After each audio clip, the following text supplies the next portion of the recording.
Buenas tardes a todos.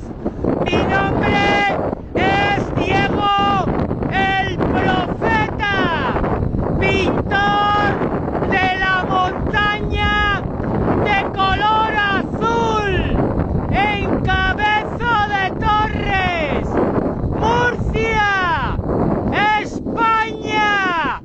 Pero mi verdadera identidad es Dios hecho hombre. Señores de la humanidad,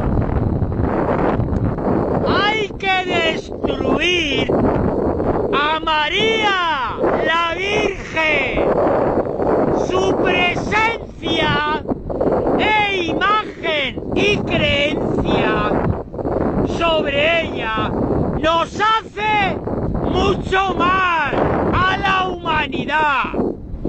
Hay que destruirla y pronto. Cuanto antes lo hagamos, antes dejaremos de sufrir catástrofes en el planeta, desequilibrios en la humanidad y en general masculinos y femeninos. Sufriréis tal agobio en la vida que desearéis la muerte. Por esto hay que destruir a María la Virgen pronto, empezando si los católicos no se bajan del mundo.